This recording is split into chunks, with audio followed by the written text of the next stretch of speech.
Dr. Maria Elisa Rivas. They call me Dr. Lizette.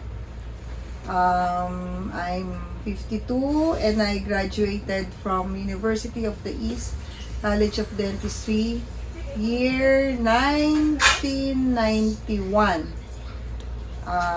Kami yung huling batch sa UERM. Honor received? I don't have any honor. But I still have honor. Yes. Yeah. Important. Graduate school, I had my orthodontics specialty.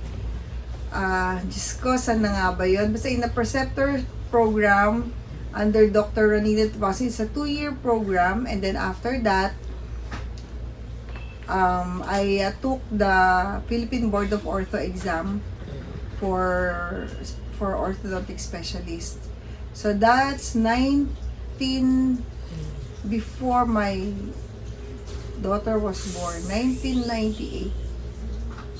Yeah, I was pregnant then when I took the board exam. And then so I became orthodontist, but actually my first training is in oral surgery, which I didn't finish. I didn't finish it because I had an opportunity to work in Mead Johnson, Philippines. So I need to earn, to pay for the tuition fee of my postgraduate. So my surgery, I don't want to say na, no. But after that, when implant was already in the Philippines, tinuloy ko yung surgery practice ko. In line with orthodontics. Kasi sa ortho, nagkaroon tayo ng implant in orthodontics. That's a temporary anchorage device. So the orthodontist doesn't want to do surgery. So me as an orthodontist took that opportunity to put that for my fellow orthodontist. Okay? So I went to National University and I'm very proud that it's a very first implant training program, university-based. Okay, under Dr. Paula Chacosa. That's 1 year. And then after that, I took the board exam, the Philippine Philippine Board of Implant Dentistry exam. So it's a 3-part exam. So, and then I got the fellowship, full fellowship title.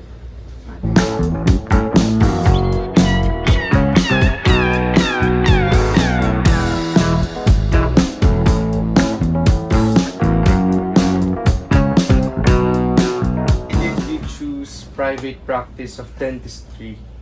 Okay. Umpisa natin sa umpisa. No? My first work is as an industrial dentist. Okay, so I stopped the training in surgery.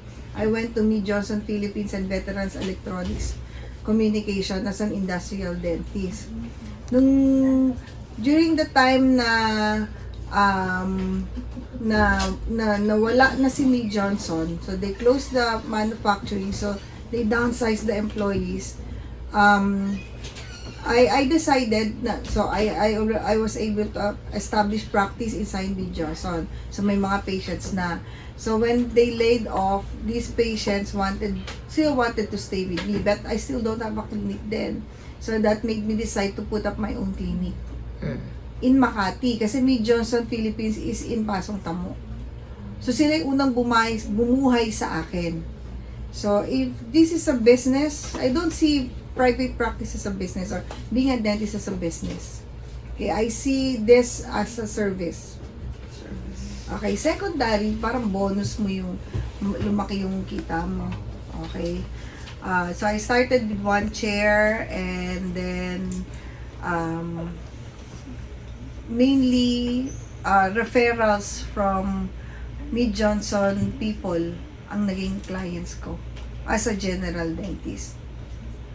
So, yun. If you call this a business, yes, I established my own clinic after working as an industrial dentist for a year or 2. What are your consideration in deciding to put your clinic or business in your present location po? Okay. I started here in Makati talaga. Sabi ko nga kanina, from Mead Johnson days to cater for the Mead Johnson employees, pati mga na-lay off. So, sila yung mga talagang clients ko. Dito ako sa Makati.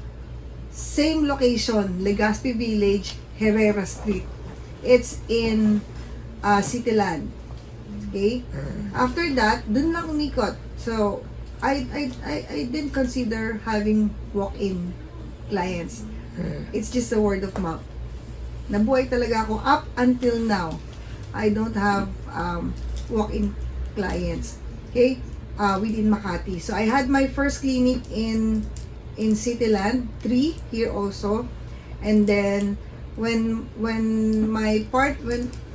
I separated from a partner, kasi it's a partnership clinic, I went to Legazpi also in another street, Legazpi Street, also in Legazpi Village with another partner. And we stayed there siguro mga for 7 years or more. And then, inalis yung mga business dun sa condominium kasi sinabi nila na it's just really for residential purpose. So, nag-separate kami ng kasama ko and I went back here. I saw Healthway noon, but then Aetna bought it and then I transferred it here na. So, I'm here for for about 15-20 years dito sa building na to. This is an old building. Okay? Nandito pa yung mga medical dati. Meron pa rin mga medical dito, no? So, my consideration, my clients. As I've told you, wala man akong walk-in. So, it's just a word of mouth. Families. Okay? And referrals. Like, I had one household help from Twin Towers na nirefer sa akin ng isang house help din. And then, all of a sudden, after that, all their boss in Twin Towers went to me. And, had their, it's really just a word of mouth. Okay. Doc, what are your standard fees and your services as a dentist? Okay, of course, if your practice is in Makati, you can charge higher fees. Because you will definitely are not going to use materials that is low grade. Okay? Dapat yung mga materials na mahal or materials that you believe in. Diba? Compared to my Marikina Clinic and Quezon City Clinic, of course, the fees here is higher. Okay, usually the location dictates your fees. Doctor, are you compliant with mandatory government permits or requirements of BIR and local government unit? Yes. Yes, we pay every year yung 0605 certificate of registration. That's 500 pesos. I'm VAT. Okay? VAT taxpayer. And that's also every year na meron pa quarterly, may monthly VAT, may quarterly VAT, may annual income tax. We also pay our PTR every year, renew our license every 3-5 years. Okay, hindi ko na matrack kung ilang years ang license natin. And then, sanitary permit. Yes, we have sanitary permit in the building. We have a sanitary officer downstairs who making contact with the environment department para sa collection ng mga hazardous waste natin. And barangay. We pay the barangay permit also. And I think that's it. Are you compliant with continuing professional education? Sobra. Sobrang points. Ay, oo. I think sa atin as professionals kayo, pag naging dentista kayo, you owe it to your patient. I'm very compliant with the CPE. Okay, sobra pa nga. Okay. As a member and a fellow of an organization, you're mandated to at least, bawa sa orthodontics, you need to earn the 45 points for ortho alone. Okay, and sobra-sobra na yun for as a professional. To maintain your status in ortho, you need to have that 45 points na sa CPE mo. Plus, yes, I also get points when I teach. Okay, when I give lectures, kasi iba pa rin naman yan. Yes, I am compliant with my CPE. Because I know it's important. You owe it to your patients to educate and make yourself really ready for new trends. Yes. So you can offer more. Diba? Pag di kayo nag-aral, you can just offer this. Magiging stagnant ka dito sa alam mong to. Eh, hindi mo alam, meron na palang iba. Diba? So, sa akin, important. What are your advices to us dental students while we're still in the College of Dentistry? Study well. Listen to your teachers. Okay? Lagi yung aanihin. Ako marami akong dinala ngayon na nakuha ko pa sa teacher. Katulad kay Dr. Cruz, kay Dr. Makasiray. The reason why I'm surgery because of these two person. Okay? They influence me a lot. Okay? Listen to your teacher, love your patients. This is the time you should start loving the patient. Kasi dentistry or in medicine is service. Service more than self, service more than money. Okay? Patients should be loved. Mag-upisa pa lang ng pagdedentista mo o nandito ka pa lang sa school. Kasi, dadali mo na yan eh. Kung nakikita mo yung patient na siya yung magsaserve sa'yo, okay? Kita mo yung patient kasi siya yung magbibigay sa'yo ng points, siya yung magpapagraduate sa'yo. I don't think hindi mo na-embrace yung love mo for dentistry. Okay, dapat makasama yon. More than the points or more than the grades, kailangan din kilala mo yung pasyente mo. Hindi mo siya kilala as si class 1 patient o si class 2 patient. Di ba?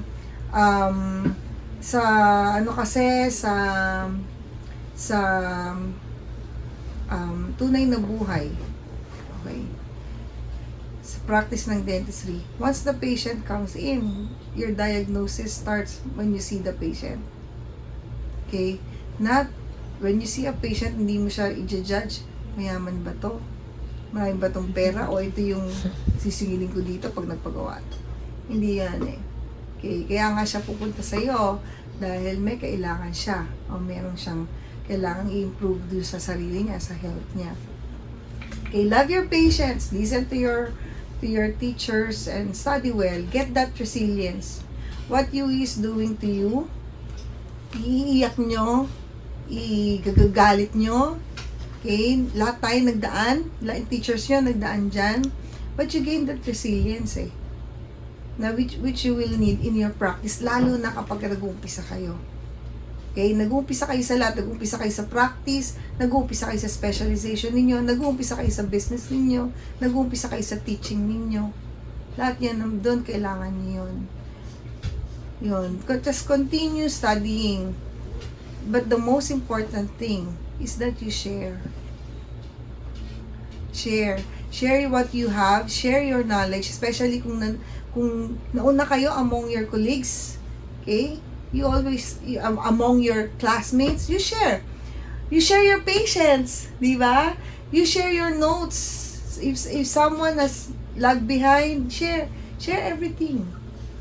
Di ba? Kasi pagdating ninyo, you're going to be colleagues. Let's start being colleagues right now, ngayon. Okay.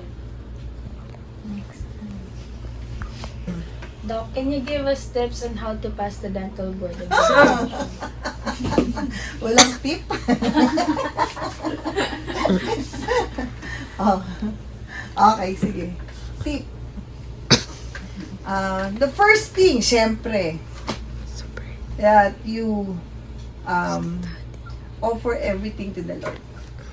Prayer can move answers.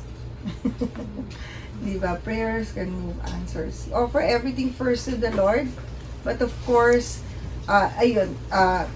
you pray that you will be equipped in knowledge and in skills when you do that. Second, syempre, pag nandun na kayo sa test, theoretical, be calm. Lahat muna ng alam nyo, sagutin nyo. Tapos yung bumalikan nyo na lang yung mga hindi nyo pa alam. And if you still have time, you review. Okay. Madali lang sa UE, taga-UE ang theoretical. I'm sure. Kasi nung nagtingin na kami ng grades namin sa theoretical, pare-pareho lang kami. Nagkaiba kami. Maski top 1 namin, maski yung nasa top 10 namin, pare-pareho kami ng theoretical. Almost ng grades. Pero nagkakaiba kami sa practical. Diba? Actually, may isa pa kaming kaibigan, nagkabaliktad yung setting niya ng molars. Pero nasa top siya. She was able to make a good occlusion out of that pontic. Become, kung ano yung mga techniques na sinabi sa inyo ng UE, gawin nyo. Okay? Pag may ang CD ba ngayon, ano pa rin? Professional patients or kayo magdadala ng patients? Yung sa lang po, class lang po ng CD, yun po yung professional Class. patients. Pero Hindi, sa board exam. Kayo na. magdadala din natin. Oo. Magdadali. Magdadala ka, di ba? Mangyayari niyan, professional yung dala mo. Pero pag pipunta sa'yo, hindi professional. Dapat handa ka. Lahat, wala kasing wala kasing formula to pass it eh. Ang formula lang just to pass it is yung dasal at saka yung skill mo, yung mga natutunan mo. There's no shortcut.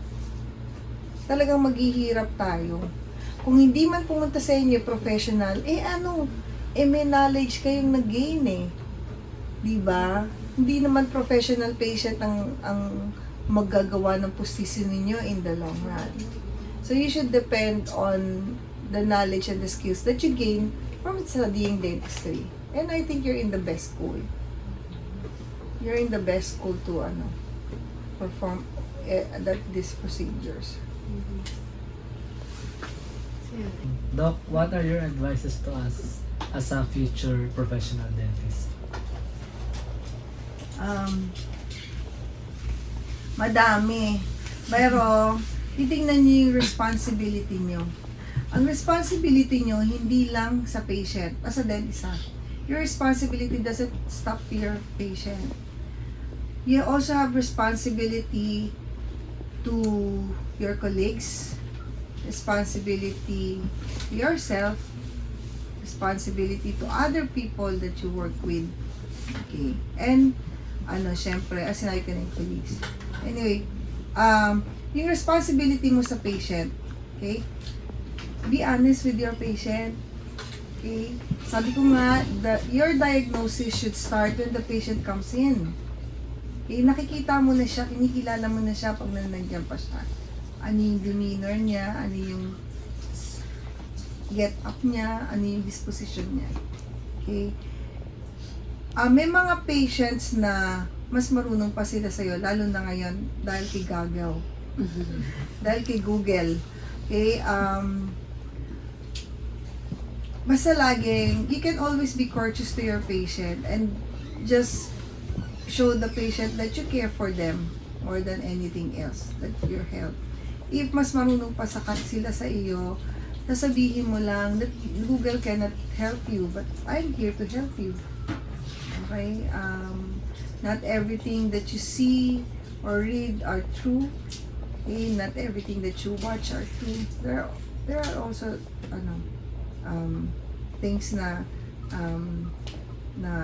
hindi din totoo. And of course, you need to gain the patient's trust and confidence to you. Basta lang maging honest ka, I think you can get that trust and confidence of your patient. Second, to your colleagues, never ever say something bad, comment on your colleagues' work. Okay, there are cases talaga na madalas na mapupunta sa'yo na alam mo talagang mali. For example, in implant. Okay, marami akong cases, actually most of my cases sa akin talaga napupunta, hindi ko alam kung bakit, failed. Okay? Minsan kasi may mga cases na pinipilit mong ilagay yung implant kahit walang buto. Pinipilit mong lagay yung implant kahit nagsismoke o compromise yung patient.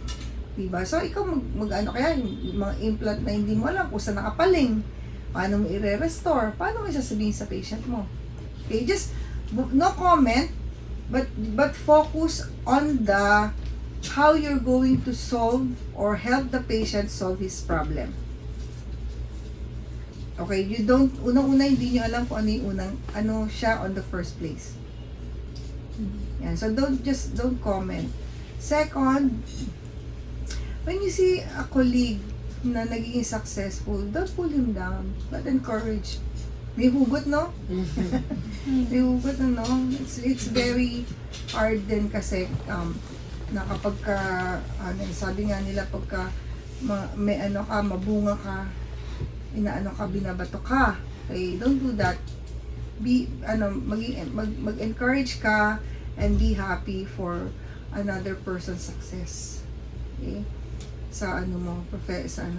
Second, if you have an opportunity to teach, you teach. Okay, hindi naman sa university or but you be a speaker, okay? You share your knowledge. Another responsibility mo sa mga colleagues mo is that you share whatever you have, whatever you learn, you share it. Hindi lang naman sa'yo yan binigay ng Diyos para sarilinin mo. Binigay yan ng Diyos sa'yo para i-share mo. Okay? Sa mga dentista na nagiging under sa'yo, don't treat them as an associate, but your partners.